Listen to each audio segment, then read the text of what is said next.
Good morning, everyone. How are you all doing? Welcome to chapter number 4 of Bhagavad Gita.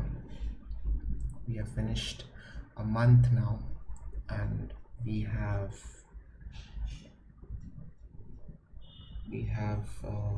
24 people here already. Good morning, Advait. Good morning, Sai Krishna. Good morning, Miss Nonchalant. Wasim, Anish, Ritvesh, Chandamai, Yesh, Kulkarni, Gopal Krishna Warrior, Divij, Shivam. Hi, Mom. Welcome. Nutan. Welcome, everyone. My volume is low. Okay, 1 second.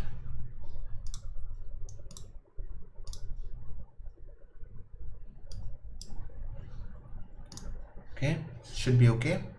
I hope I'm audible now.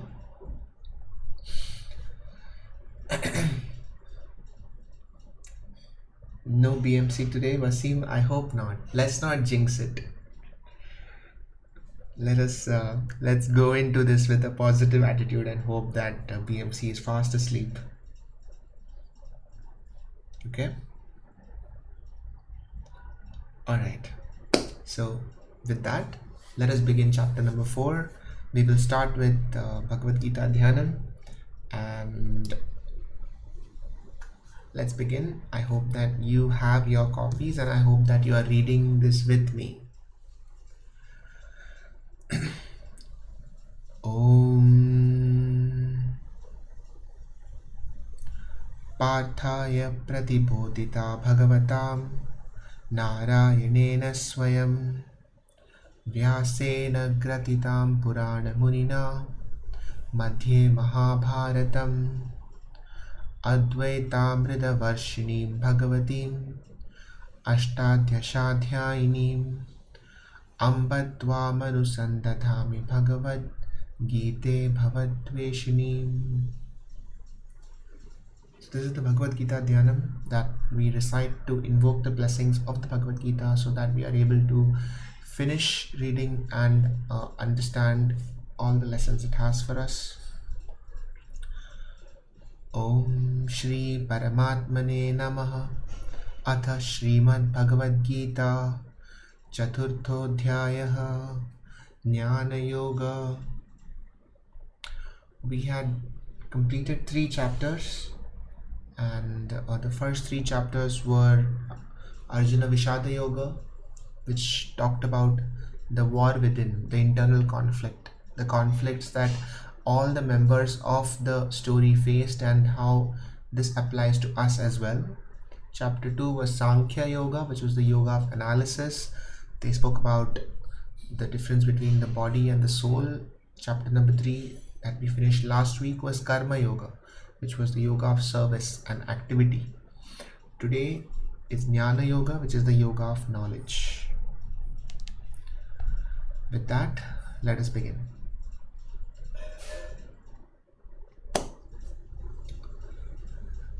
Like every week, we will read 10 verses and then we will have a discussion.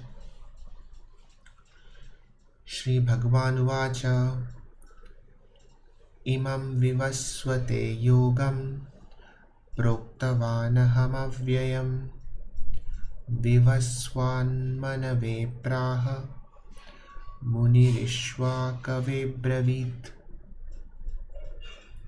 The personality of Godhead, Lord Sri Krishna said, I instructed this imperishable science of yoga to the sun god Vivaswan, and Vivaswan instructed it to Manu, the father of mankind, and Manu in turn instructed it to Ilswaku.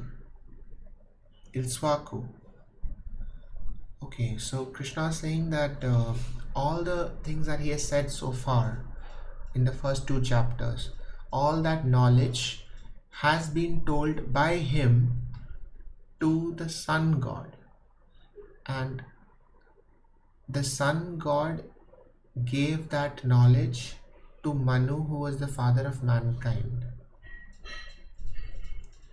Keeping with our analysis from last week of how we if we are talking about energy flow, then the universal energy has been getting converted from form to form, and eventually it did form the sun.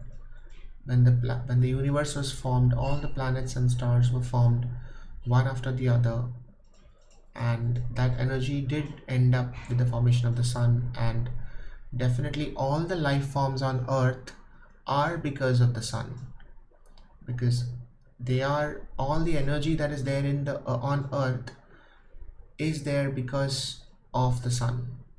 So I wonder if that is what the first verse means. Evam, text number 2. Evam parampara praptam imam rajarshyo vidu sa kalene mahata yogo nashta parantapa. This supreme science was thus received through the chain of disciplic succession, and the saintly kings understood it in that way. But in course of time, the succession was broken, and therefore the science as it is appears to be lost. This understanding of how things have evolved has been passed from generation to generation of students, of disciples, and the saintly kings also understood it in that way. But somehow there was a loss of translation, there was a loss of transmission, and this knowledge was lost, kind of like how it is today. If we are going to consider this knowledge as something that has been passed down, it's not something that is routinely talked about with us. It's not something that we inculcate every day. And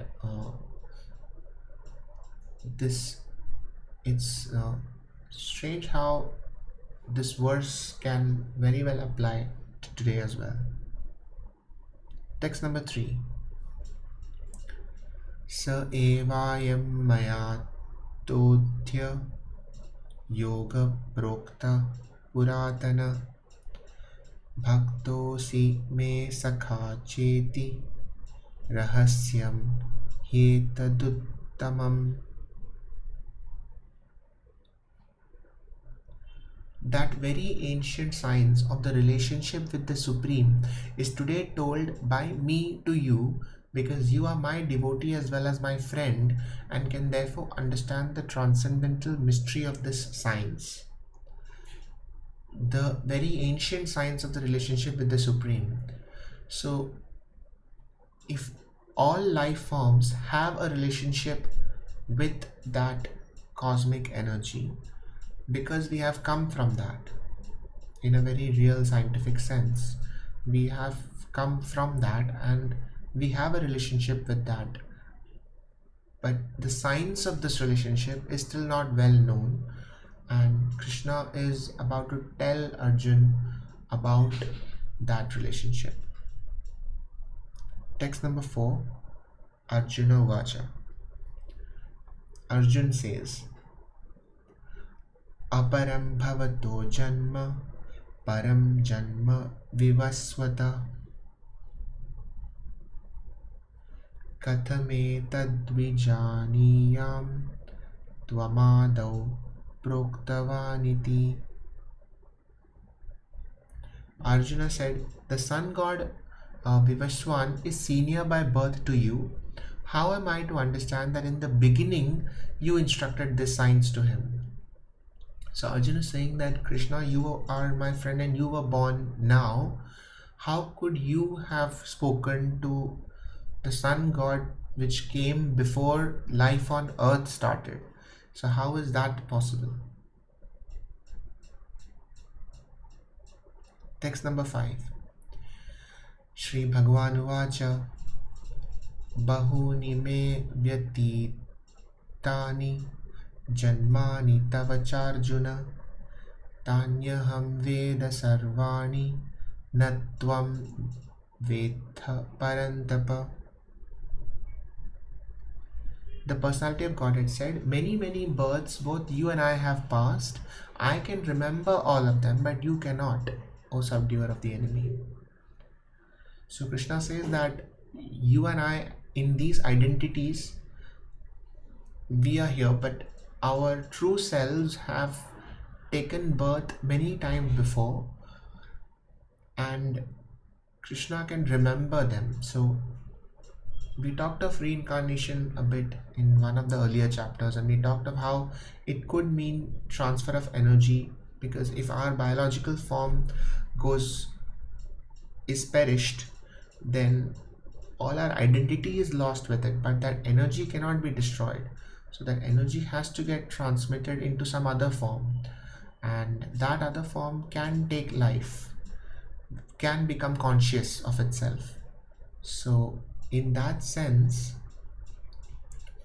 it is multiple births, but I can remember all of them is something that I cannot explain, because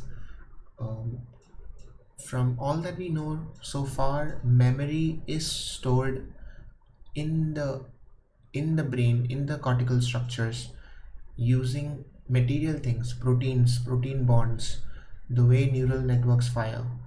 So the memory of previous births and flow of energy is something that we still don't know yet. Text number 6. Ajopi sanna vyayatma bhuta namishwaropi san prakritim swamadhishtaya sambhavamyatmamayaya. Although I am unborn and my transcendental body never deteriorates, and although I am the Lord of all living entities, I still appear in every millennium in my original transcendental form.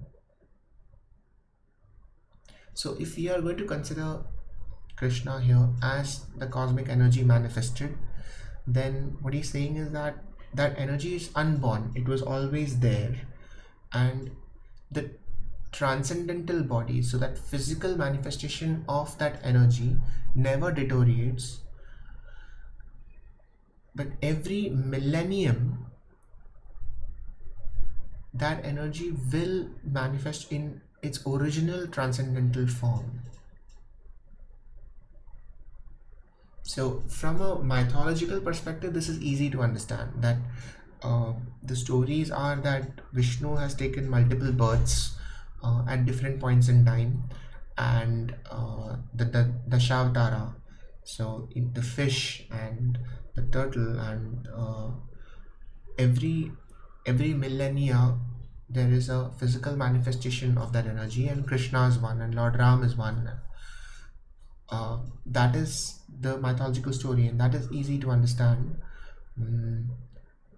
I'm trying to think of how this can be understood from a scientific sense. Maybe as we go on reading, we will know more. Text number 7.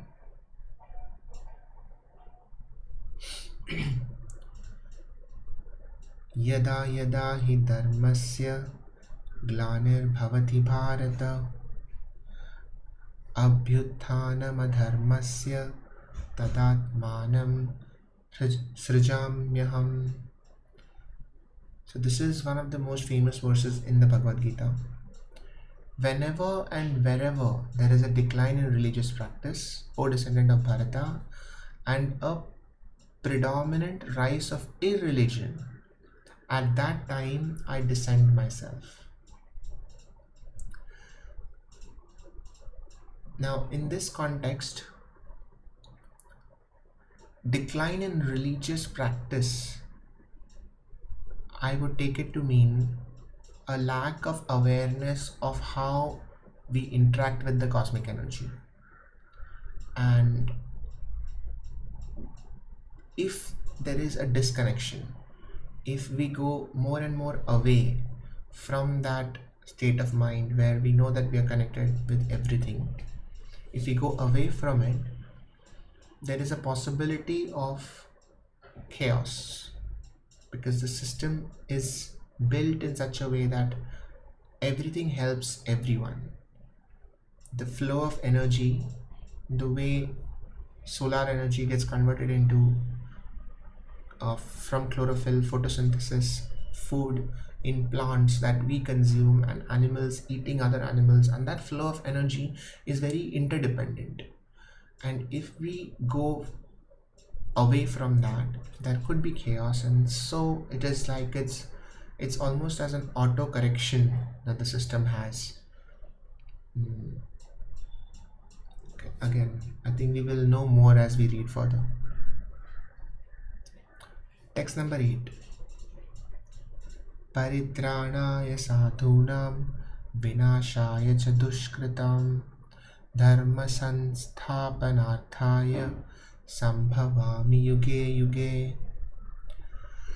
To deliver the pious and to annihilate the miscreants, as well as to re-establish the principles of religion, I myself appear millennium after millennium. So I think we are all familiar with the story of Kalki, of how in Kali Yuga there will be another reincarnation, and as Kalki, and he's supposed to save everybody and restore balance. And this can be very easily understood from the concept of mythology. But this same theme is getting carried forward, that every few millennia chaos increases. And it's very strange how even in this text it is understood that it is going to happen.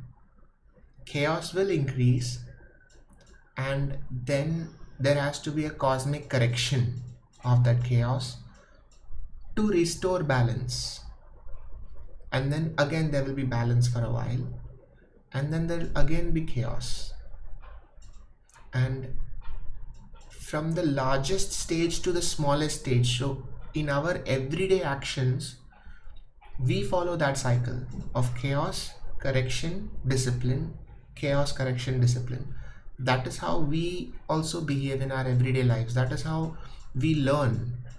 So when we learn a new skill, initially it's chaos, then we correct it, and then there is discipline, and then we go further. We want to learn more. So then again there is chaos, and then again there is correction, discipline.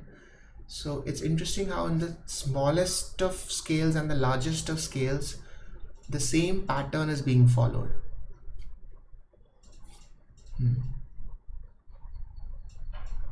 Text number 9. Janma karma cha me divyam janma karma cha me divyam evam yo veti tattvata tyaktva deham punarjanma naiti mameti sorjuna. One who knows the transcendental nature of my appearance and activities does not, upon leaving the body, take his birth again in this material world, but attains my eternal abode, O Arjuna. One who knows the transcendental nature of my appearance and activities. So someone who understands that this is the way the universe works, and this is how energy is transmitted, and this is what reality is. Once you understand that, once you understand the transcendental nature, so something that is unchanging, once you understand that, then if you leave this body, this biological life form, this physical structure, if you leave it, then you will not manifest in another physical body, because that energy will get converted into the cosmic energy. Is probably one way to look at it. Text number 10. वीतरागम भयक्रोधा मन्मया मामुपाश्रिता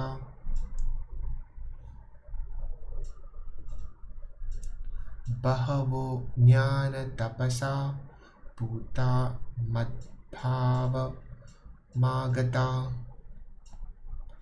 Being freed from attachment, fear, and anger, being fully absorbed in me and taking refuge in me, many persons in the past became purified by knowledge of me, and thus they all attained transcendental love for me. So when you read this, there is a tendency to think of a human being talking, a person talking, saying, look at me, take refuge in me. But if you think about it from a perspective of the energy saying it, then we are already fully absorbed in that energy. We are already taking refuge in that energy, because without that energy you won't survive, you won't exist. You are that energy. So in that sense, there is a lot of importance being placed on emotions. So you have to be free from attachment, fear, anger, which it's strange because those are also energy.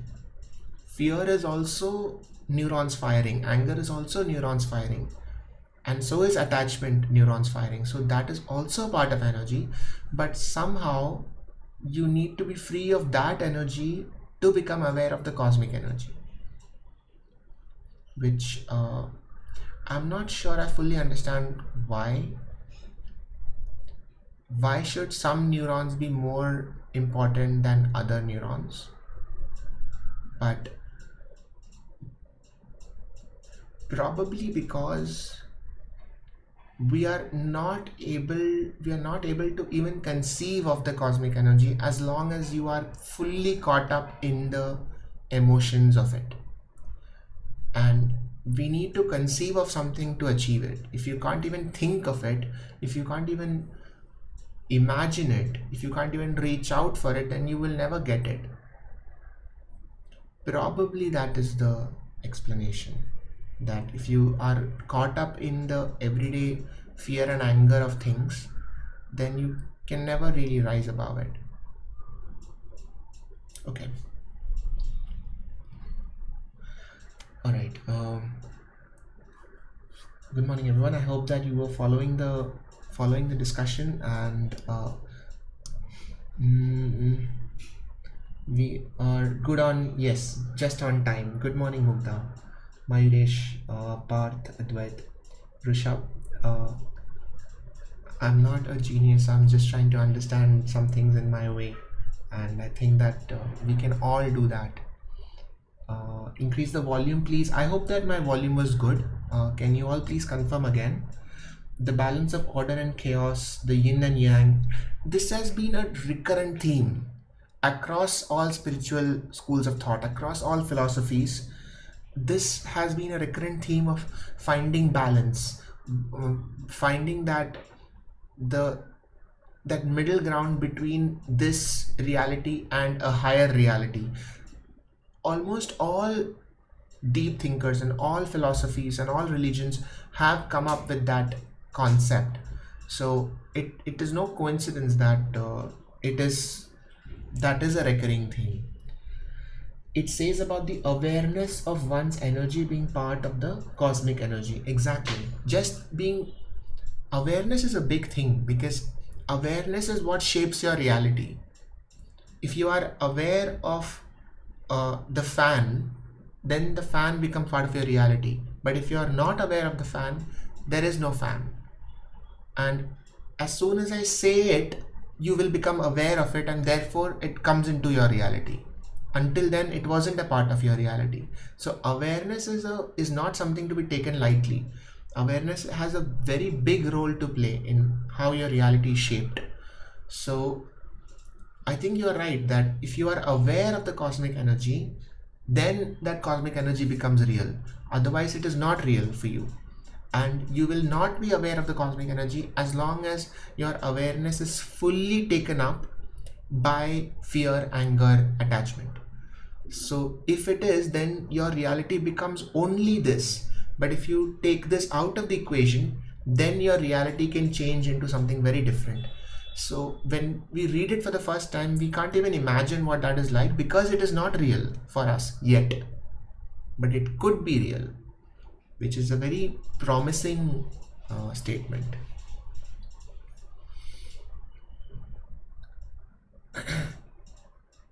Is there any energy that aligns everything into a picture which we are living?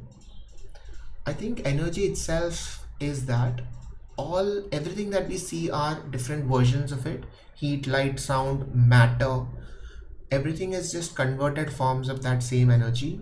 So that is what is universally, that is what combines to form the picture that we are living. Okay, text number 11.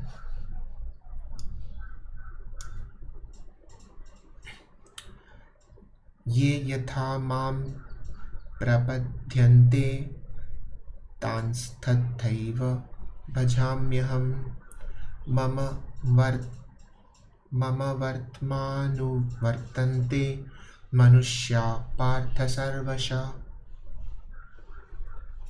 As all surrender unto me, I reward them accordingly. Everyone follows my path in all respects, O son of Partha. As all surrender unto me, I reward them accordingly. So surrendering unto the cosmic energy could mean invariably your body dying at some point. And all this biological energy, your heartbeat, the kinetic energy, the potential energy, the energy in your bones, in your muscles, in your intestines, all that energy will get converted back into other forms. And that is in a way surrender. But as they surrender, I reward them accordingly. So probably the way in which your energy is converted back into the cosmic energy will also matter.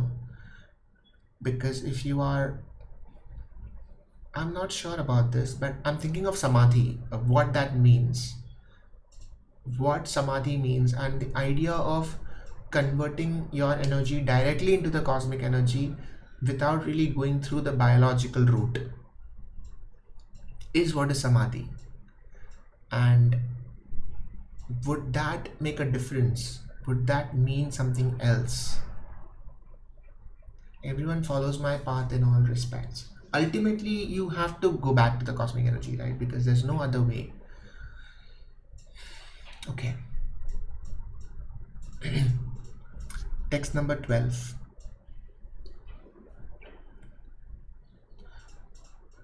Kangshanta karmanam siddhim yajanta iha devata kshipram himanushe loke siddhir bhavati karmaja.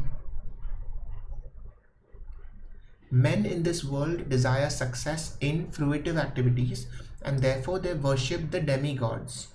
Quickly, of course, men get results from fruitive work in this world. Men desire success from fruitive activities. We want success in everything we do. That is true. And therefore you worship the demigods. So in the last chapter, the demigods were referred to as the planets and the stars. And men will worship the planets and the stars. And quickly the men get results from the fruitive work in this world. Okay, let's read the next one and then discuss this. Text number 13. Chatur varnyam maya srishtam gunakarma vibhagasha tasya karta ramapi mam vidhyakartaram avyayam. according to the three modes of material nature and the work associated with them, the four divisions of human society are created by me. And although I am the creator of this system, you should know that I am yet the non-doer, being unchangeable.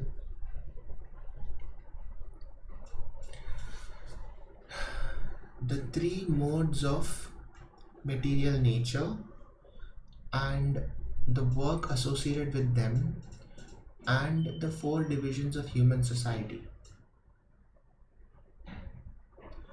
So the four divisions of human society, instinctively we remember the class system or the caste system, but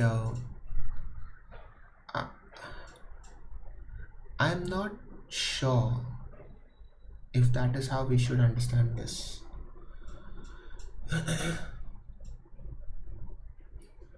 I think we will get back to this. I think we have to read more. Text number 14. Namam karmani limpanti name karma phale spraha iti mam yo bhijanati karma bhirna sabhapadhyate. There is no work that affects me, nor do I aspire for the fruits of action. One who understands this truth about me also does not become entangled in the fruitive reactions of work. So here in the last three verses, Krishna is talking about the idea of how cosmic energy doesn't really get involved in the who is doing what, but at the same time it does get involved because it gets involved in everything. So what we do doesn't really affect the cosmic energy, but the cosmic energy definitely affects us. And so in a way the cosmic energy does decide how we interact with each other. And once you know this truth, then you would also not become very, very obsessed with the results of your work, because you know that it is just, you are in a state of flow, that literally it is just cosmic energy flowing through you, and you are just a biological life form that is not going to sustain. Text number 15. Evam nyatva kritam karma purvairapi mumukshubhi kuru karmaiva tasmatvam purvataram kritam. All the liberated souls in ancient times acted with this understanding of my transcendental nature. Therefore, you should perform your duty following in their footsteps. All the liberated souls in ancient times. So everyone who achieved liberation understood this aspect of the universe, this transcendental nature of ourselves, our energy, and knowing this they acted. Therefore, you should perform your duty following in their footsteps. So learn from them and do like they did. Text number 16. Kim karma kimakarmati kim karma kimakarmeti kavayo pyatra mohita tatte karma pravakshyami yajñatva mokshase shrubhat.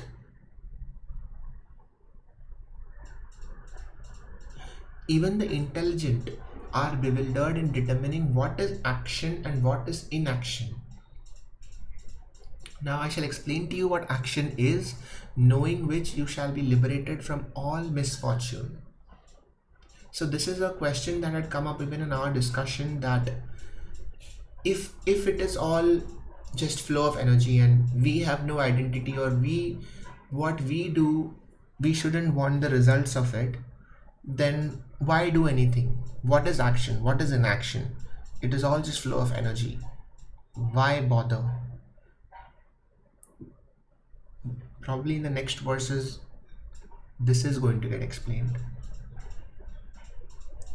Text number 17. Karmano hyapi bodhavyam cha vikarmana akarmanascha bodhavyam gahana karmano gati. The intricacies of action are very difficult to understand.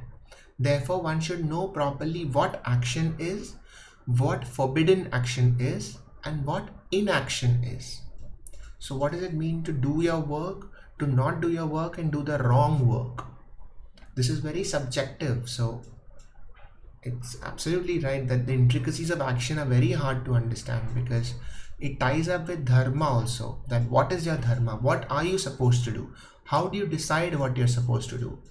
Which is a lot of us have an identity crisis and this uncertainty of what is right and wrong, and clearly that is not a new problem. It has been there forever, and even this text is talking about pretty much the same thing. Text number 18. Karmanya karma yaha prashyeta karmani cha karmaya sa buddhiman manushyeshu sa yukta kritsna karma krit.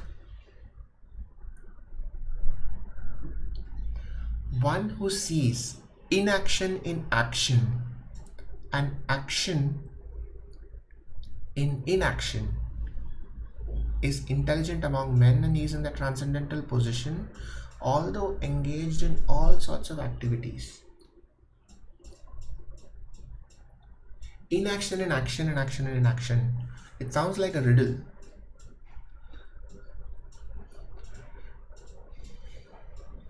So even if you are working, there is inaction, and even when you are not doing anything, you are working. If you can understand both of these states of mind, then you start to understand the true nature of energy. So meditation is meditation in action. We are not moving, we are not doing anything, and action is usually associated with physical work. But meditation has no physical work. You are sitting still and breathing. But is that inaction? Probably not, because you are actually getting a lot done in your mind. Whereas you may be moving a lot, you may be appearing very busy, but you may not be getting a lot done. You may be getting nothing done, in fact. There could only be a show of action, but then if there is no flow of energy in a correct way, then it's as good as inaction. Could that be what it means? Maybe we'll read more. Text number 19. Yasya sarve samarambha kama sankalpa varjita jnanagnidha karmanam tamahu panditam buddha.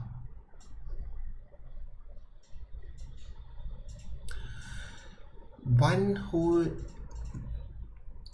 is understood to be in full knowledge, whose every endeavor is devoid of desire for sense gratification. He is said by sages to be a worker for whom the reactions of work have been burned up by the fire of perfect knowledge. So somebody who is working but is free of the desire of sense gratification, that I am working, but I am not working in order to get the sensory feedback of pleasure or avoidance of pain. I'm not working for that. I am working for perfect knowledge. So the reactions of work no longer matter. Only the fire of perfect knowledge. So once you attain perfect knowledge, all these reactions of work will stop mattering. Text number 20. Tyaktva karma phala sangam nitya tripto nirashraya karmanya bhipravrattopi naiva kinchit karoti sa. Abandoning all attachment to the results of his activities, ever satisfied and independent, he performs no fruitive action, although engaged in all kinds of undertakings. So you have abandoned the attachment to results. You are satisfied because you are working and there is flow of energy, and you are independent because you are no longer dependent on the results, or no longer dependent on the sensory perceptions that your results give you. Therefore you are not performing any fruitive action, but you are performing action. So you are engaged in all sorts of work. Okay, let's discuss. Varun, what do you think on Transcendence book written by APJ Abdul Kalam? I have to read it. Actually, I haven't read it yet. Harsh, I wasn't aware of this wonderful thing happening after my exam tomorrow. You're welcome, Harsh. Please join anytime. In psychoanalytic terminology, can we see superego and superconsciousness as part of the absolute cosmic energy? So I think that superego refers to the part of the psyche that is aware of our duties and what we are supposed to do in society, but we could extrapolate it and take it further and think of it as super consciousness, because where does our duty end? Is it only till society, our family, the legal system, or does it also extend to the cosmos? Do we also have a duty towards the cosmic energy? So if we take the concept of superego further, then it does become super consciousness. The three material modes in this case, Devlok, Dharti and Patal. Mukta, I'm not sure that is what the three material modes mean. I was meaning to read about it and I couldn't get time, but I wanted to read about this, the three material modes, because it has been referred to 2-3 times. If there are readers of the Bhagavad Gita, and if you know something about this, the three modes of material nature, can you please type it in the chat and we can discuss it. How to differentiate between actions, I think that is what is being discussed right now in this chapter. Beastats, keep up the good work. Thank you. I would love to stream with you someday. Certainly, I am looking to talk to people and learn from everyone here. Inaction refers to the pointlessness of everything we do. That action and inaction could refer to the influence every small thing has on one another. Yes, that is a good way to look at it, because the idea of, so pointlessness is a tricky word, because I don't think it is pointless. I think that there is a misplaced point. What we think is the point is not really a point in the grand scheme of things, but just because we take away our meaning, we go to the other extreme and say, oh, then it must be meaningless. But that is not true. Our understood meaning is wrong. There is a different meaning to it. It's not meaningless. Everything has meaning, but it is dependent on our understanding, because meaning itself is subjective to our neural networks, how evolved we are. So the three modes are passion, goodness and ignorance. Okay. Passion, goodness and ignorance. Okay. We will get back to that. Okay. Text number 21.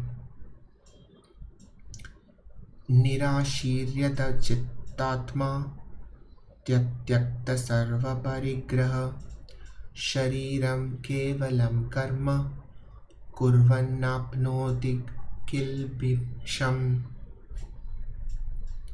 Such a man of understanding acts with mind and intelligence perfectly controlled, gives up all sense of proprietorship over his possessions, and acts only for the bare necessities of life. Thus working, he is not affected by sinful reactions. So somebody who understands the true nature of things will have mind and intelligence balanced, give up sense of proprietorship over his possessions.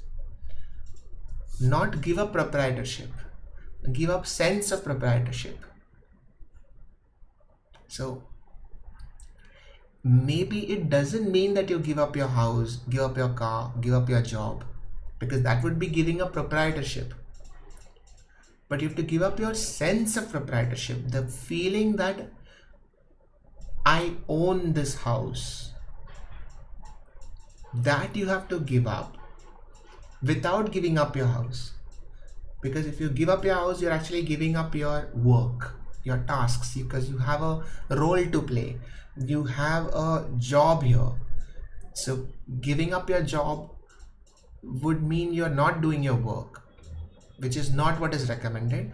But saying that I own this job, that this is my job, that you have to disconnect, which is a very thin line to split, because we tend to go from one extreme to the other. Either everything is mine or nothing is mine. Give up everything, leave everything and go away. But it's almost like there is a middle ground that is being advocated, that don't go away, but don't have the sense of ownership. Stay in that middle ground where you work, but you are not responsible for the results. It's like a balancing act. It's like walking on a tightrope almost. Text number 22.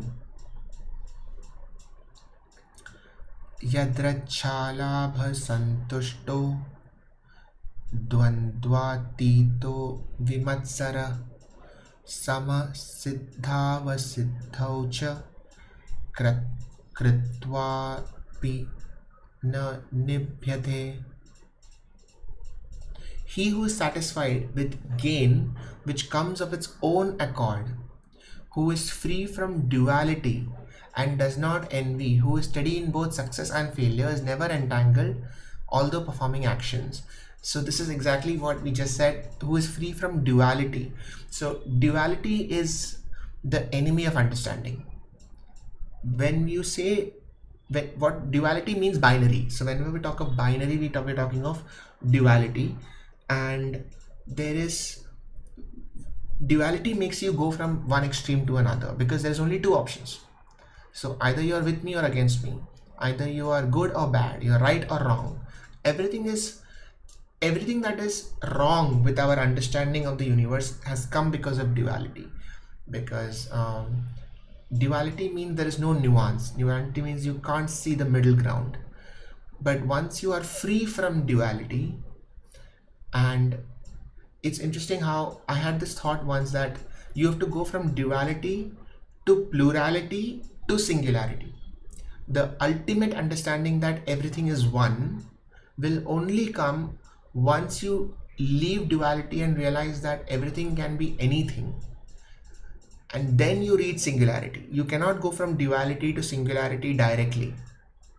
So one who is satisfied with gain which comes of its own accord. So we are not looking at the results of our actions. We are only working, and gain is coming. And you are satisfied with that gain. And you're not looking at duality. You're not thinking, did I win or lose? And there's no envy. Is that person better or worse? And you are steady in both success and failure, because if you're not thinking of winning and losing, then you are steady. Then you will not become entangled. You are working, but you're not entangled. Text number 23. Gata sangasya muktasya jnanavasthita chetasa yajñāyācharata karma samagram praviliyate. The work of a man who is unattached to the modes of material nature and who is fully situated in transcendental knowledge merges entirely into transcendence. The work merges entirely into transcendence. So if somebody is unattached to the three modes of material nature, which is goodness, passion, ignorance, as chat said, if you're not attached to the modes of material nature, and if you are very well aware of how the universe works, then their work will also merge into transcendence. So that work will now become part of the cosmic energy. So what you do will become part of the cosmic energy, as opposed to somebody who's working very much within the modes of material nature and who is not aware of the cosmic energy. So thinking that I own all this and whatever is being done is me, I have created all of this, their work may not merge into transcendence. Okay, it's a lot to still understand. Brahmaparnam, Brahmarpanam, Brahma Havibram, no. Brahmarpanam, Brahma Havir, Brahmagnau, Brahmanahutam, Brahmaivate Gantavyam, Brahma Karma Samadhina. A person who is fully absorbed in Krishna consciousness or cosmic consciousness is sure to attain the spiritual kingdom because of his full contribution to spiritual activities, in which the consummation is absolute and that which is offered is of the same spiritual nature. A person who is fully absorbed in the cosmic consciousness is sure to attain the spiritual kingdom. So the spiritual kingdom would mean merging your energy with the cosmic energy because of his full contribution to spiritual activities. The consummation is absolute. So we are giving energy. That which is offered is of the same spiritual nature. So we are, if you are aware, as someone said here, if you are aware of the cosmic energy, then all the things that you do, that work, is also going to be cosmic energy, and it is going to merge in the cosmic energy. So then what you're offering is also part of that big picture, and so you will also become part of that big picture. Text number 25. Daivameva pare yatnyam yogina paryupasate Brahmagnava pare yatnyam yatnye naivo piju juhvati. Some yogis perfectly worship the demigods by offering different sacrifices to them, and some of them offer sacrifices in the fire of the Supreme Brahman. So some people worship the planets and some people worship the cosmic energy. And the concept of sacrifice is uniformly present across mythology. And I thought of how sacrifice is basically us giving something back. So if you have got all this energy, then you are giving something back. And when you say sacrifice something, you're not selling something. So there's a difference between sacrifice and selling. In both of them, you are giving something, but in selling, you are expecting a payment, you're expecting a reward, and in sacrifice, you are giving it up. You're not expecting anything back. And from that sense, every action is a sacrifice if you are not looking at reward. So the simple act of wanting reward means that your transaction is complete right then and there. So if I do something for pleasure, if I eat a cake for the pleasure of it and say that I'm going to eat this cake because I want to feel happiness, because I'm attached to the cake, then whatever energy I'm giving out, the transaction is complete. I got something in return and it's done. But if I do the same thing without expecting anything in return, and I'm not really looking for the sensory feedback, then it becomes a sacrifice. Then it becomes an incomplete transaction, and this is not scientific, but it's almost as if now the cosmic energy owes you something, and you can either do that sacrifice for demigods, which is the everyday actions, or you can do it for the cosmic energy.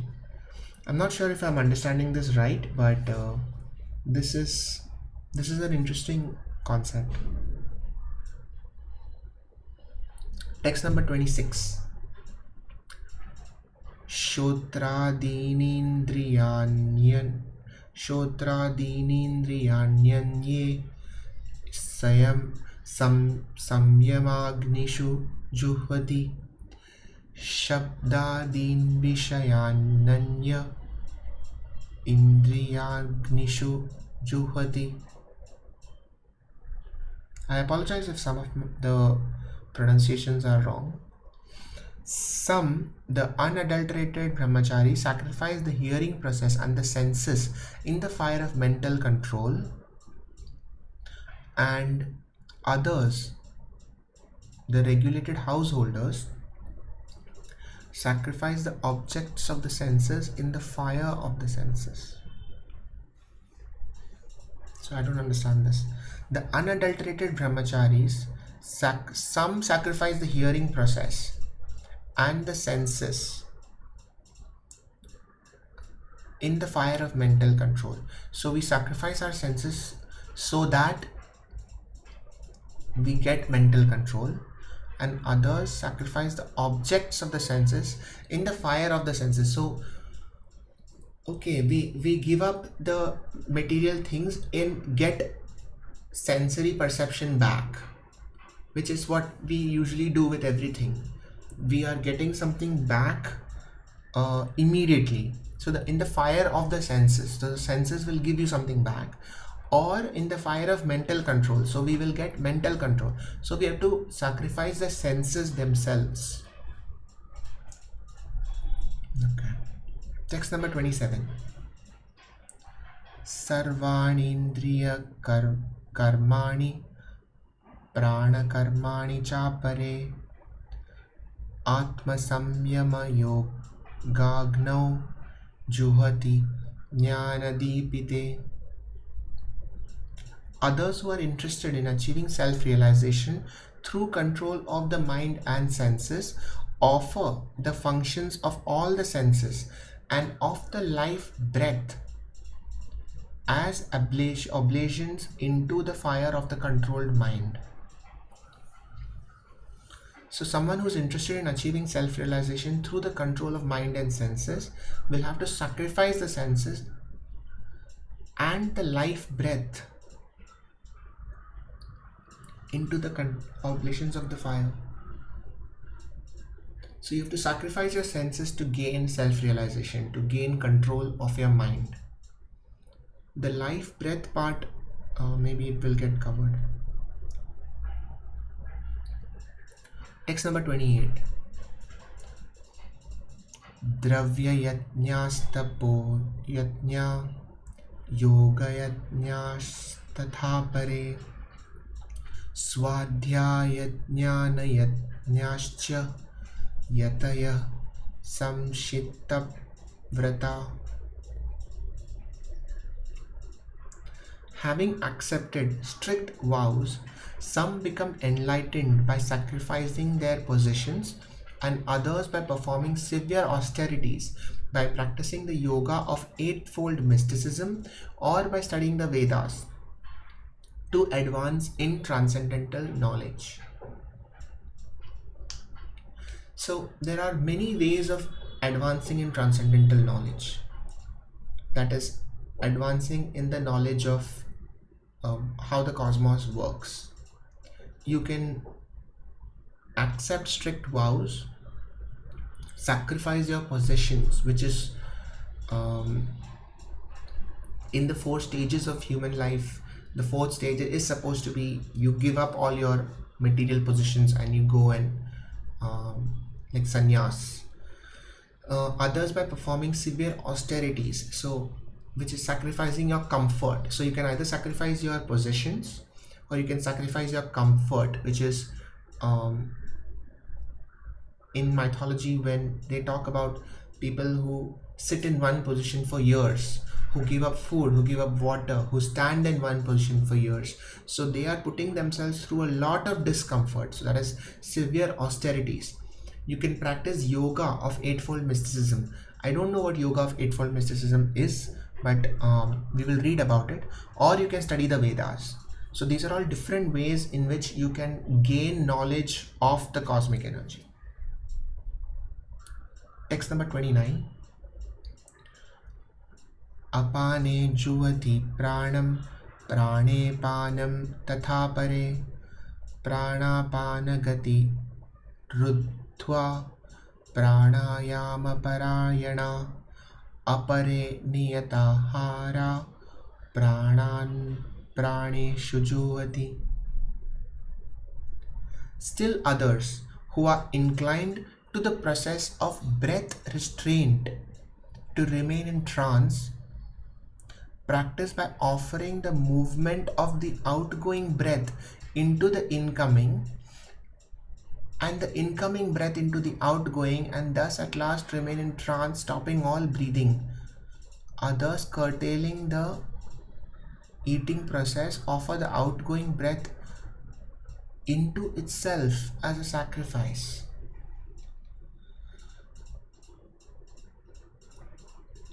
If you are sacrificing something to something,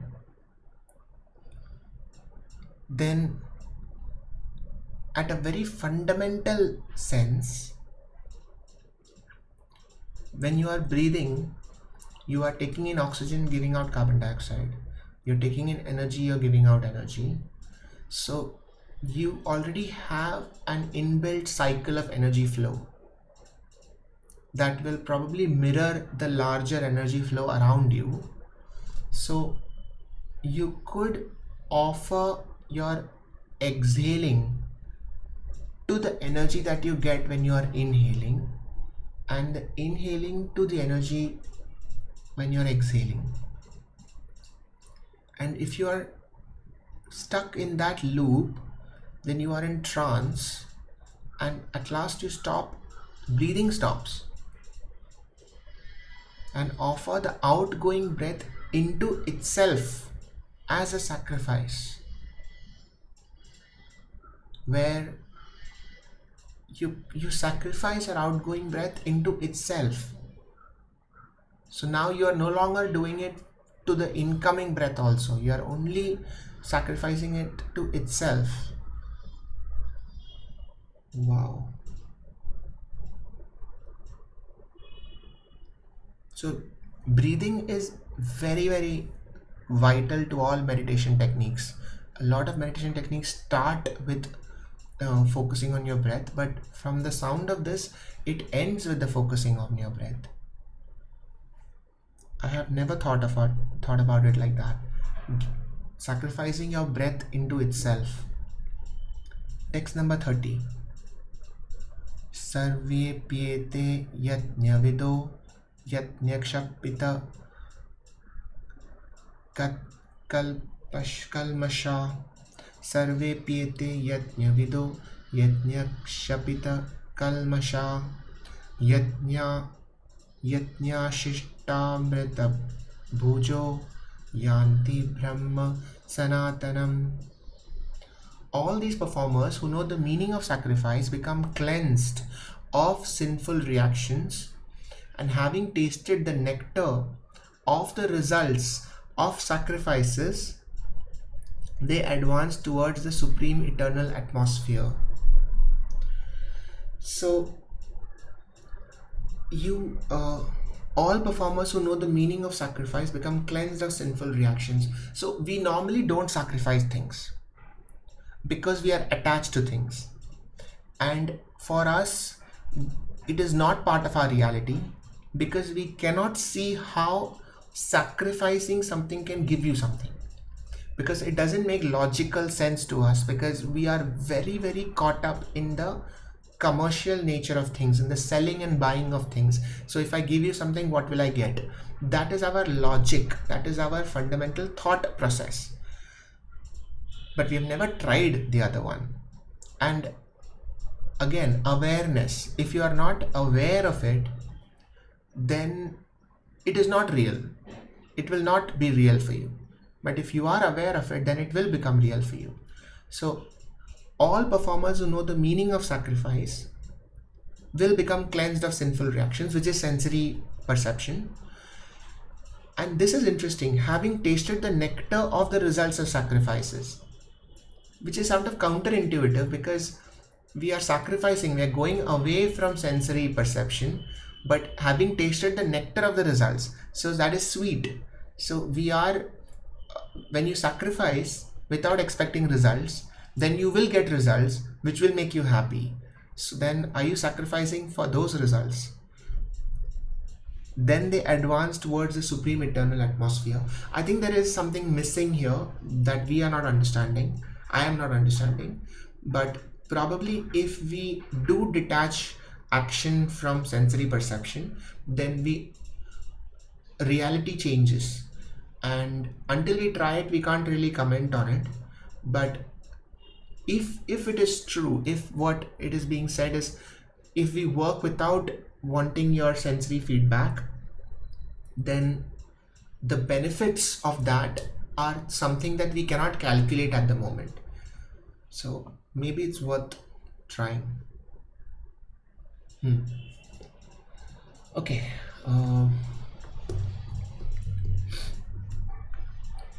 Where was I? Once you understand the pointlessness, Pratichi, I just saw your video on postmodernism. Do the books like Vedas and Bhagavad Gita are also written by some human being after the discovery of language? So nothing is absolute truth. That is true, but I also feel that problems that have always existed have a much higher chance of people have been thinking about existence, and people have been thinking about the purpose of our existence since we started thinking. And all these texts were written presumably by people who have spent a lot more time thinking about just this, as opposed to us, who we are not thinking about justice. We are thinking about many, many different things. So we are thinking about a lot of problems, and it is almost like specialization. So somebody who's read neurology for 2 minutes versus somebody who's read neurology for 20 years, I would trust the person who's read neurology for 20 years. Because time matters, and the amount of time your neural networks are circling a thought will change perception. And so if somebody has been meditating for 50 years and tells me something about meditation, then I will take that into consideration. And the reason I think that we should read religious texts and spiritual texts and old philosophies is because they are trying to solve problems that are existing today and that have always existed. So what is the right thing to do is a question that has always existed. Who are we? What is our purpose is a question that has always existed. And so if there has been work done on this before, then we should look into it. We should read it, because we don't have the time to think about it to the extent that they have thought about it, to put it very simply. So, and this is specialization. The reason that we are specialized is because there is so much knowledge in the world that one person cannot achieve everything if you have to do it by yourself. So you do have to reach out to specialists. The only thing is, how do you translate it? How do you translate the words to make it relevant in the 20th century and not have things misunderstood. And this is subjective, so each one of us will have to find out our own translation of it. Um, yeah. Sattvic, Tamasi, and Rajas are kind of a classification of our deeds, I think, so Shriya. That's probably true.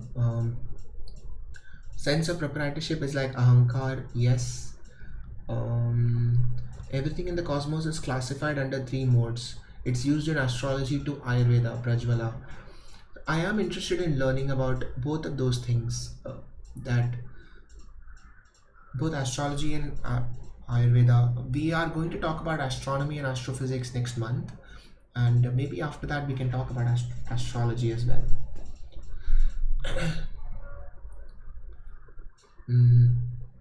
Can be referring to sannyasis who give up proprietorship, Nishant. Yes, so brahmacharis, unadulterated brahmacharis could be that.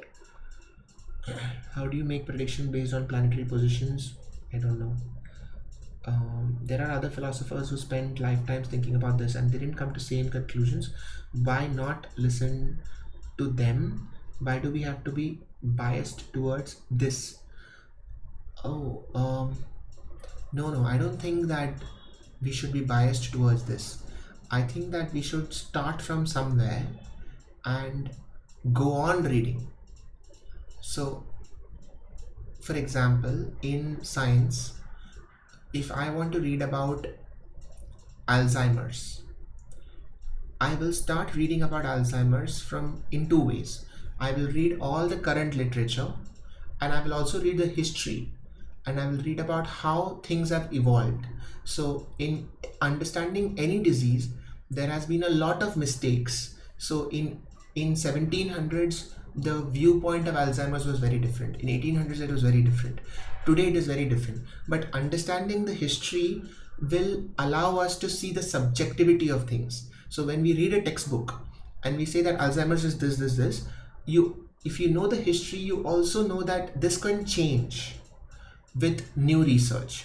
And if you read all the literature on it, then you realize that there is so much discrepancies between them, and understanding discrepancy gives you a better understanding of the subject.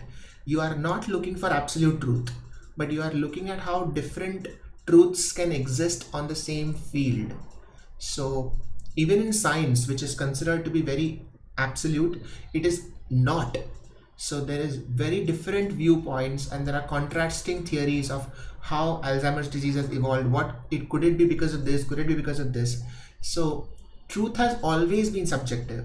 So we are not biased towards one thing, but we should start reading it from some place. And you can start from anywhere. It doesn't matter, as long as you are not biased, as long as you add things and you are willing to keep changing with new information and keep adding and keep evolving your worldview. So for me, the bias would be reading only scientific textbooks and not reading the Gita.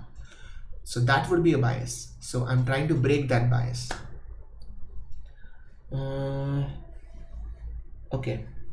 Dipanshu, okay. Let's move on. Text number 31.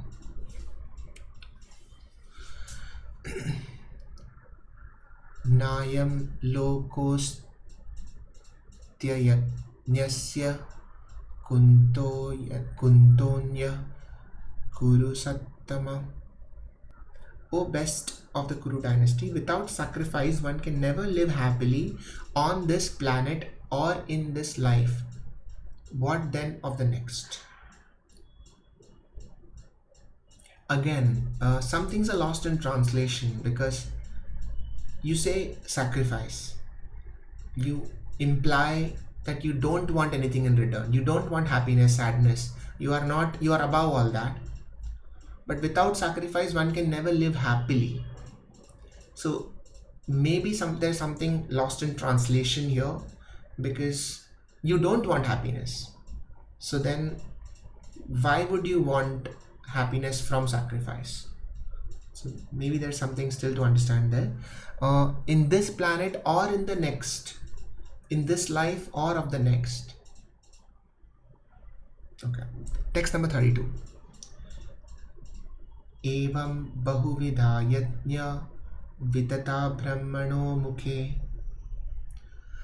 कर्मजान् विद्धि तान् सर्वान् एवं ज्ञात्वा विमोक्ष्यसे. All these different types of sacrifice are approved by the Vedas, and all of them are born of different types of work. Knowing them as such, you will become liberated. So the different types of sacrifices that are approved by the Vedas are actually different types of work. So giving up your property, giving up your comfort,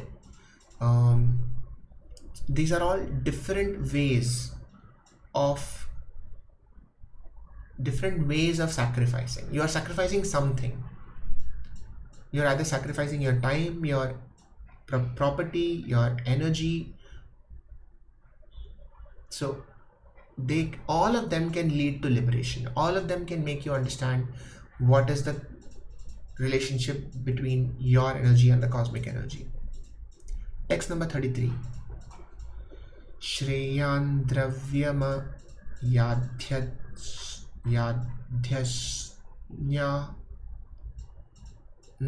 Shreyan dravyamayadyajnanayajna parantapa. Wait, let me see.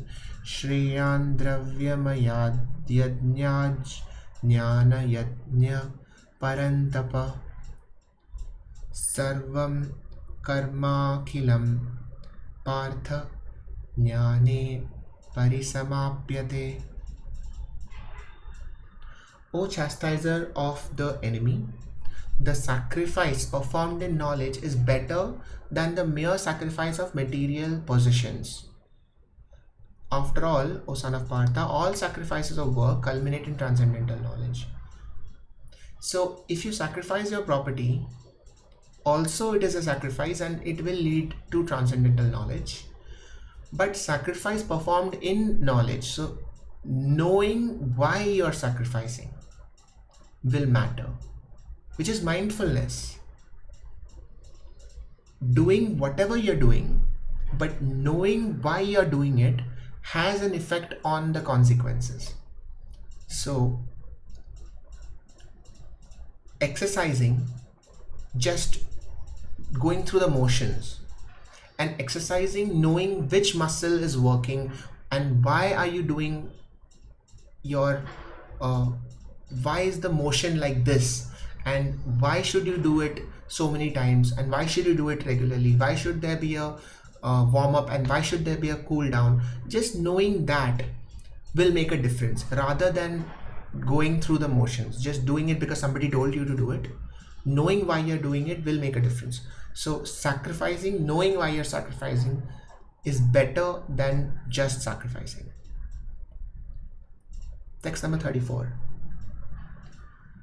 Tadvidhi pranipatena pariprashnena sevaya upadhishyanti te jnanam jnaninastatvadarshina. Just try to learn the truth by approaching a spiritual master, inquire from him submissively and render service unto him. The self-realized souls can impart knowledge unto you because they have seen the truth. So this is something that I had struggled with initially. The idea that one human being being more of a authority on spiritual matters than another, but I understand the concept because in academia also everybody is born with the same neural networks. We are all born with the same brain. We all have the capacity to learn, which is what unites us all. All human beings have the capacity to learn. But there is too much knowledge available in the world and you cannot learn everything. So if I have to build a house, I cannot spend 20 years learning neurology and know how to build a house from scratch. I need to call specialists, I need to call builders, I need to call an architect, I need to call an interior designer. If I wanted to, I could have spent time learning that. There is nothing that you cannot learn.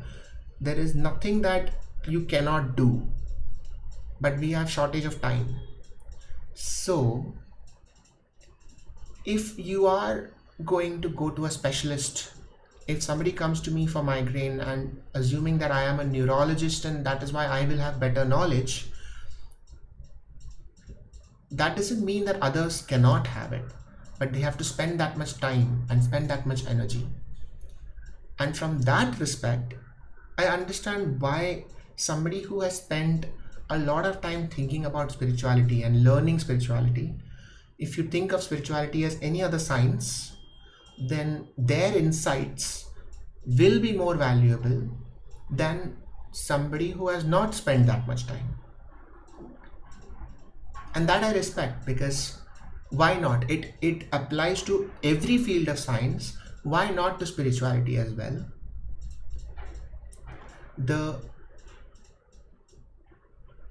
I think we will discuss this in a different context. For now, let's understand what this verse is saying. The self-realized souls can impart knowledge unto you because they have seen the truth. So they have thought about it enough and now they can tell you. Yat jnatva na punar moham evam yasyasi pandava nyena bhutanya sheshani drakshyasyatmanyatho mai. Having obtained real knowledge from a self-realized soul, you will never fall again into such illusion. For by this knowledge, you will see that all living beings are but part of the Supreme, or in other words, they are mine. So this is the knowledge that a self-realized soul will give you. That this is an illusion. The idea that you have an identity and that you own all of this is an illusion, so when we say illusion, we say it as a bad thing. Oh, this is just an illusion. But what if we don't think of it as a bad thing? Because everything that we respect and adore and worship and value are illusions.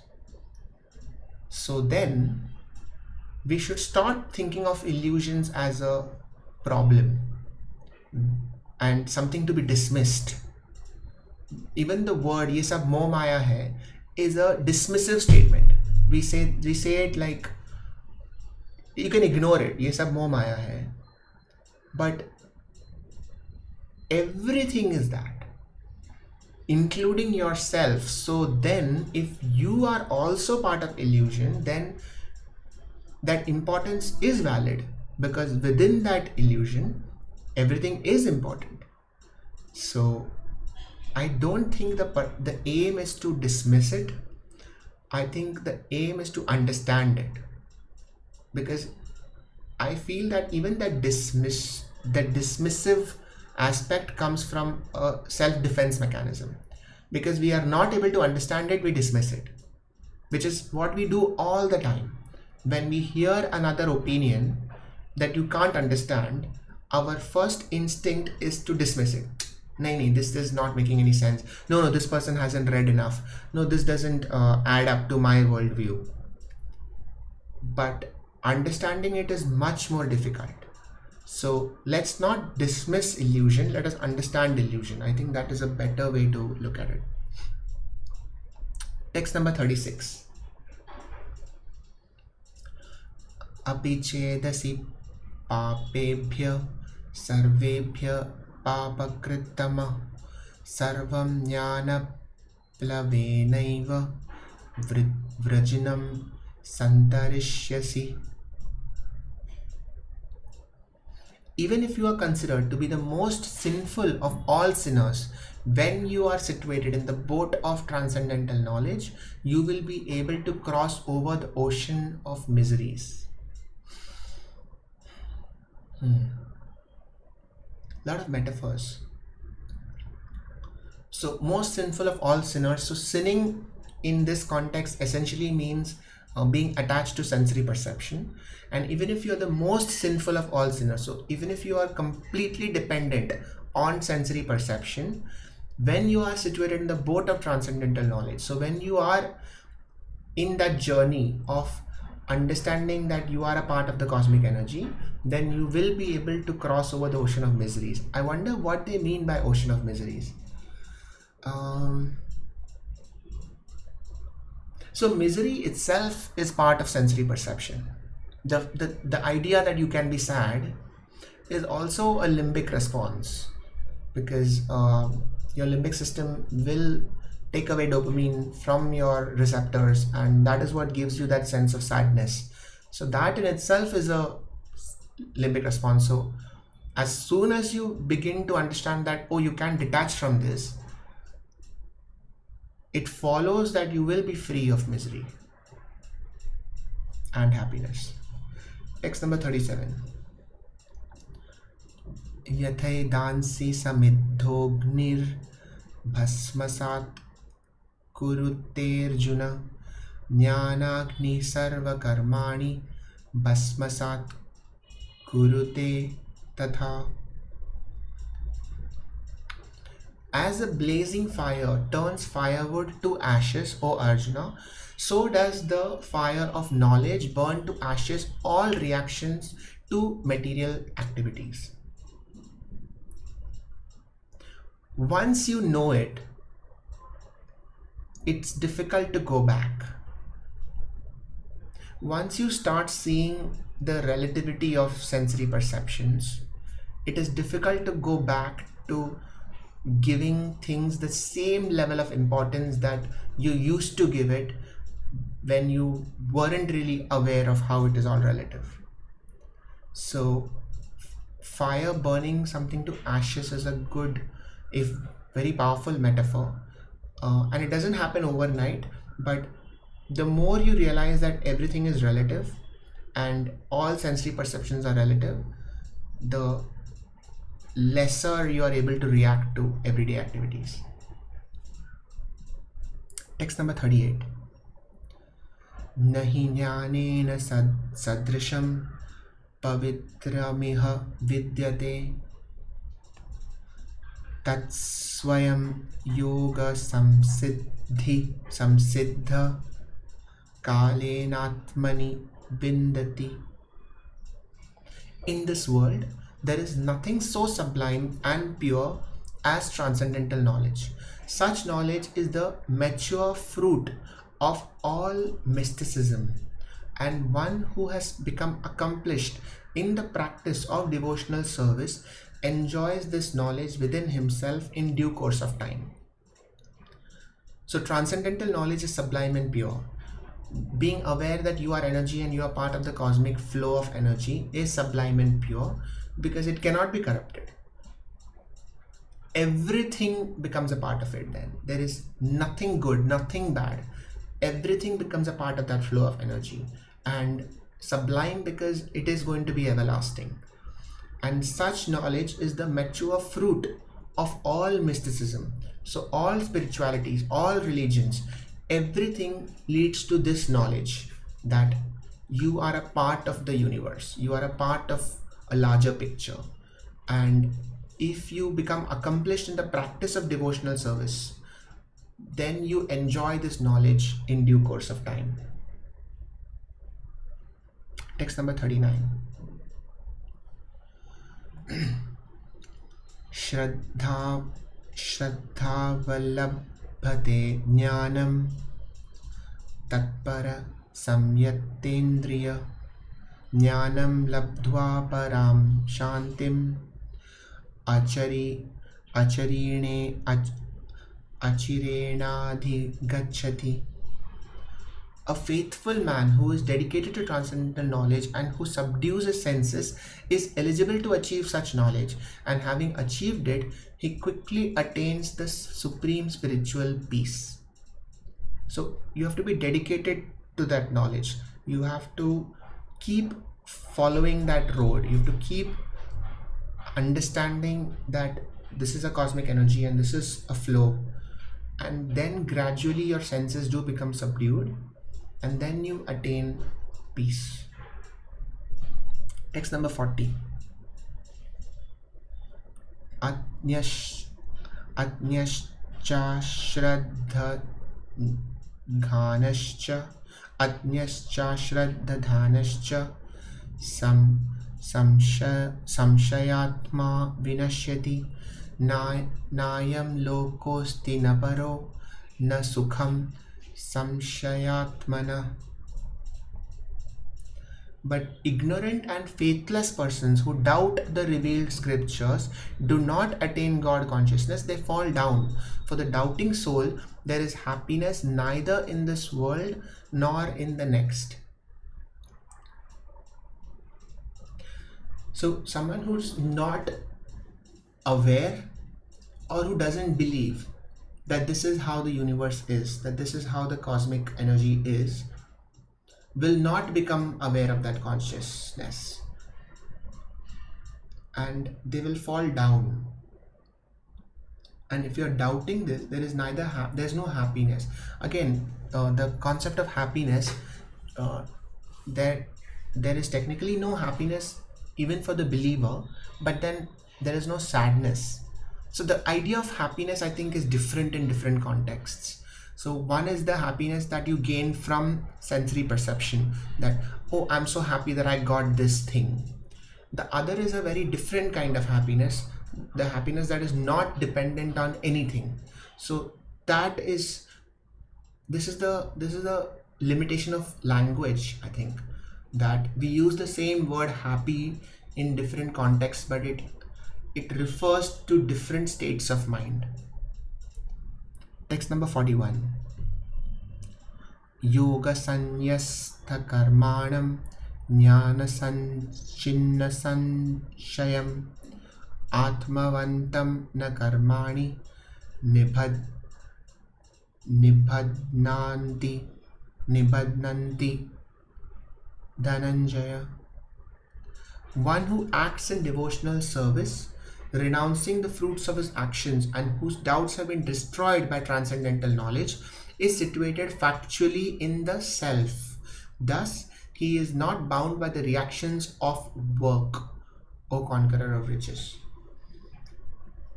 If you're working in devotional service and you've renounced the fruits of your actions, and your doubts have been destroyed by this cosmic knowledge, then factually you are in the self. So then you are your energy, and so you are no longer bound by the results. Text number 42. Tasmadajnana sambhutam hritstham jnana sinatmana chitvainam samshayam yogam atishto tishta bharata. Therefore, the doubts which have arisen in your heart out of ignorance should be slashed by the weapon of knowledge. Armed with yoga, O Bharata, stand and fight. So Krishna is still talking to Arjuna about how he should fight, how he should do his duty, and how he should use the knowledge that you are a part of a cosmic energy, and use that to dispel the ignorance in his heart. The ignorance that makes him think that if I kill my relatives in performing my duty, I will actually destroy society. Okay. I think that ends the chapter. We will just conclude it and then we will discuss. Om Tat Sat Iti Srimad Bhagavad Gita Su Upanishadsu Brahma Vidyayam Yoga Shastre Shri Krishna Arjuna Samvade Jnana Yogo Nama Chaturthodhyayaha. Om. Alright. We have completed chapter number 4. Thank you all for being a part of this. Mukund, some civilizations have the sense of reincarnation in a way that it is nothing but you passing on your qualities to your children, offspring, through the things that you teach them, thus you live on. So in a way, that is also flow of energy. So the things that you have learned is energy flowing into you, your neural networks firing, which is energy, and then you telling your children those things are also energy, and your children listening to them and imbibing those lessons in their life is also energy. So in a way, yes, it is reincarnation because it is flow of energy. Ocean of misery, it is our materialistic wanting, or when we expect returns for whatever we do and not getting it as we expect, then it is a misery. Yes. So want, I think it was described in the first chapter itself. So want will lead to lust, which will lead to anger and misery. So that is what is happening, and that is the ocean of misery, because that is going to keep happening.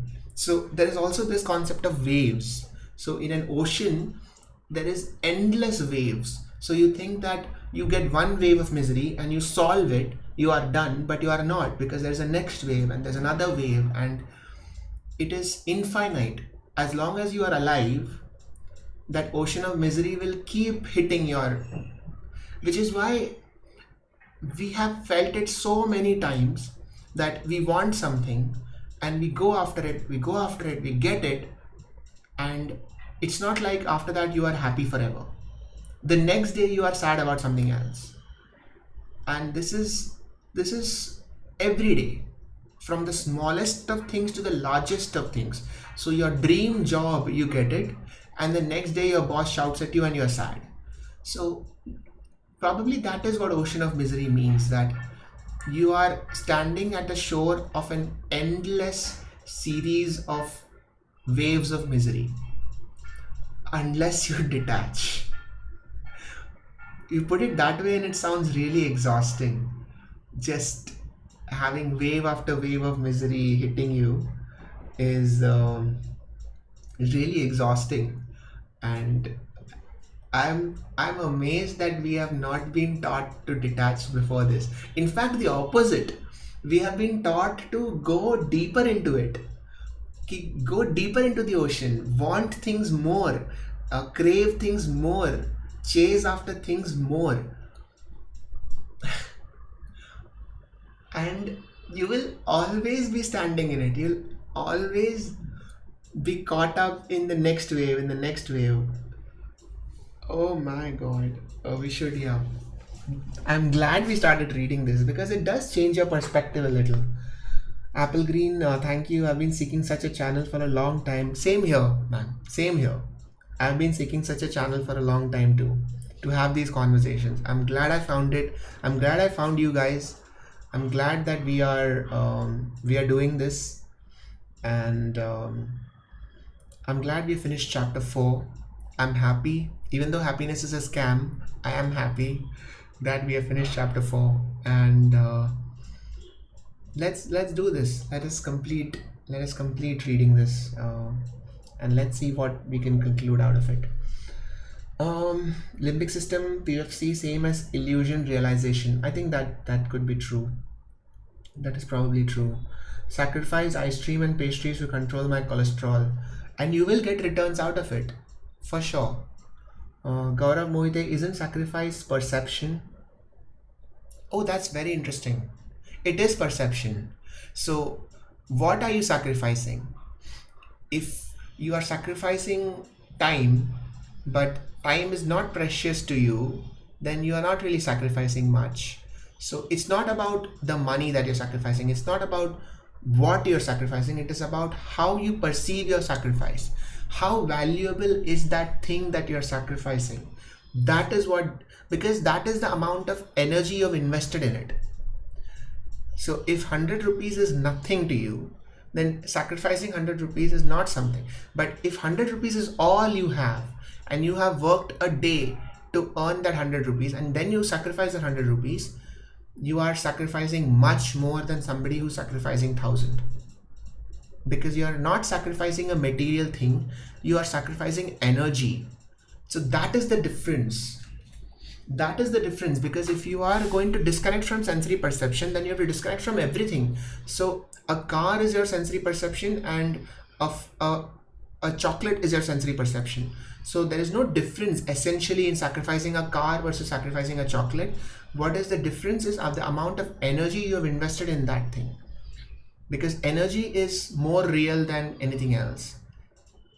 Energy is the only real thing in the universe. Everything else is a product of energy. So how much energy are you sacrificing will dictate the amount of sacrifice. Okay, that was good. That clarified something for me as well. Okay. As you dive deep, I feel the perspective towards astrology changes. Prajwala is saying. So astrology is definitely something that we should talk about and try and understand it again from a modern perspective, because just because something has been said 5,000 years ago doesn't mean it is wrong. It could also mean that there is a lost translation happening, and there may be some things that we can translate and make sense in today's world and use. And if we can't make sense, then we won't use it. But there's no harm in trying to understand something. There is definitely no harm in trying to understand something. Gita talks about reincarnation, Brahman and caste system, otherwise it is good philosophy. So Mount Olympus, this is something that even I struggled with. So when they talked about we have created the 4 modes of human work. So I, again, lost in translation. I really wonder if we are looking at it from our current day perception of, so September 2020 perception of Brahman and caste system, and it is so colored with so much that has happened, right? So because of discrimination and because of subjugation of a whole caste of people, and because of power dynamics and politics and suffering, the concept has become so different that we are now, it is almost impossible now to try to understand what was and what it has become. Just like religion overall, and anything that starts off with the intention of let's make society a better place, let's make the world a better place, but unfortunately human beings cannot be trusted with anything good because of our instinctive need for power. As soon as power comes in, everything changes. Everything good will change as soon as power comes in, because and that is something that even I am thinking about, because I have started this with the very, very good intention of wanting to learn and teach and talk to people and communicate and start a conversation. When you start, you don't have any power. So everything that you do is pure. But as you grow, you get power. And in this context, what is power? So when I say things, I have an audience, so people listen. That is power. If 10 people listen, that is that much power. If 100,000 people are listening, then that is that much power. If the whole world is listening, then I have that much power. The problem is that I still have a limbic system. And as soon as I start getting power, my limbic system is giving me dopamine, saying good, get more power. This is very good for you. This is very good for your survival. Get more power. And once you get power, that becomes your new normal. And when that power is taken away, your limbic system punishes you, saying, no, you're losing power. And whenever you lose power, you die. According to the limbic system, when you lose power, you die. So this is a big problem, because just because I'm saying things which are spiritual and good and for the good of society, am I really free from my limbic system? If in 5 years I have an audience of 100,000, correction, I want 100,000 in 2020, but suppose in January 2021 I have 100,000 followers, on subscribers on YouTube, will my attitude change? Will my limbic system then value the power I'm getting more than what I'm saying? That is something that I cannot say now, because whatever I say now, the reality will be different then. It is just something that I have to be aware and avoid, because the purpose of this channel is to get over your limbic. The purpose is to grow beyond your limbic, because we know what the limbic does. We know the emotions. We know all of it. What we don't know is what is the PFC capable of. So the purpose of this channel is to go towards that. So we have to stick to it. We have to go down that path and understand what are we capable of really if we start thinking clearly. So that is the point. हो जाएगा 120 100k in 2020. Thank you so much. I hope so. I'm not sure why I want it. It is very abstract. It is very, why 100k? Why not 200k? Why not 50k? Reality is subjective. You can make your reality. I have made my reality into this. So let's see how it goes. Republic TV वगैरह देखने वाले good content तो नहीं देखेंगे, but हम ज़रूर आपको देखेंगे. Thank you, Apple Green. All right. Want lol. Yes, want is lol. Okay. Today was fun. Thank you all for joining in. I had a lot of fun. I had not announced this anywhere actually.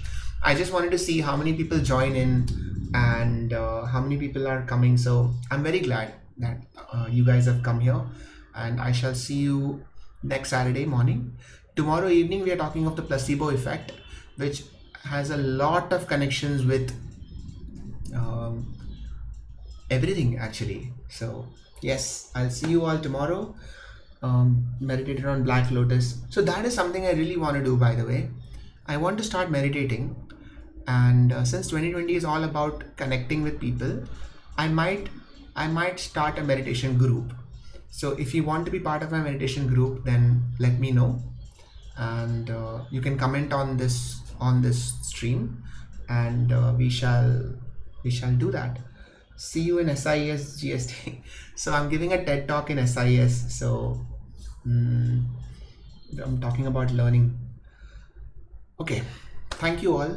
Thank you for joining in. I'll see you soon.